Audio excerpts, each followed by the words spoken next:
Mesdames, Messieurs, bonsoir. Nous l'attendions, elle est arrivée ce matin et c'est la première exhortation apostolique du pape François. Evangelii Gaudium, joie de l'évangile.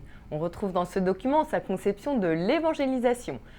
Réformer les structures ecclésiales pour les rendre plus missionnaires, prendre soin des plus faibles, bref, apporter au monde le message de l'évangile. Vous la trouverez sur le blog de Sel et Lumière. Ce texte apparaît comme le véritable programme du pape.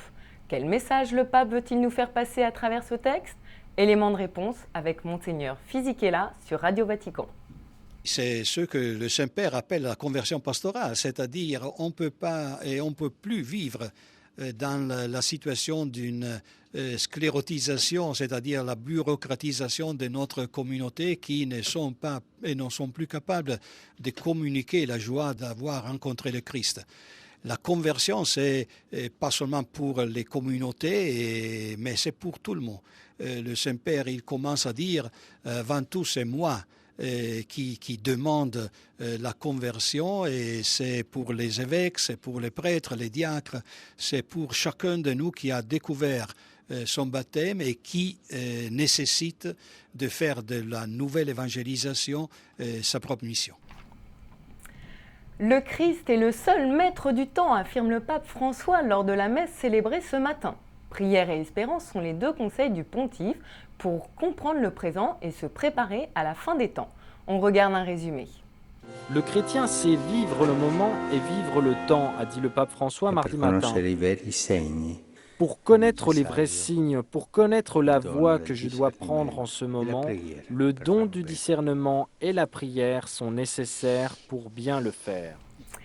Vladimir Poutine au Vatican. Lors d'une visite hier avec le pape, les deux hommes ont évoqué la crise syrienne, la situation des chrétiens au Moyen-Orient et la vie des catholiques russes. Ils ont souligné l'urgence de faire cesser la violence en Syrie et de favoriser une solution pacifique au conflit.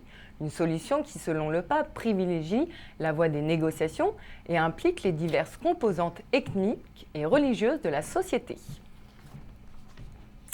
Autre visite officielle hier, celle du président du Paraguay au Saint-Père. La situation du pays ainsi que de la région ont été abordées, sans oublier la lutte contre la pauvreté et la corruption, mais aussi le respect des droits de l'homme. Retour sur cette rencontre. Ce lundi, le pape François a reçu le président du Paraguay, Horacio Manuel Cartes Jara.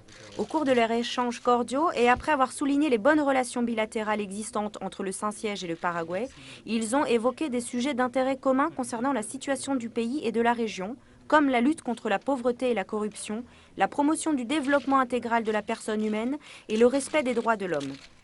Et pour finir, direction le Venezuela avec aujourd'hui l'ouverture du 4e congrès missionnaire de l'Amérique. Ce congrès est organisé par les œuvres pontificales missionnaires. Toute l'Amérique, du Canada jusqu'à l'Argentine, est invitée à y participer.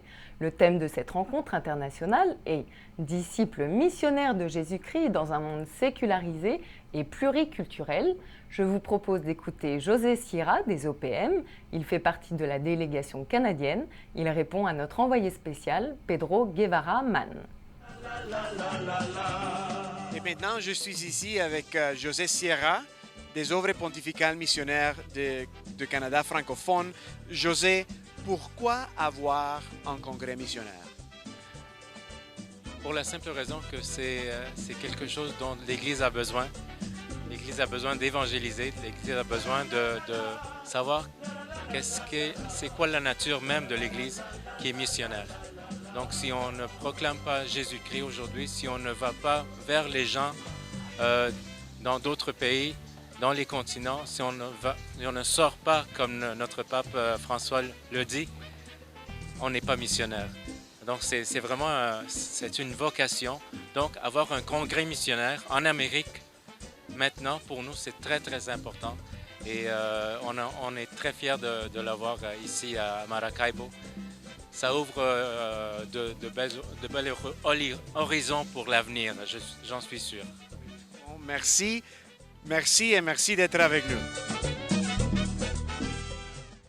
C'est la fin de cette émission, merci de l'avoir suivi. À suivre sur Sel et Lumière les échos du Vatican. Je vous souhaite une très bonne soirée, à demain.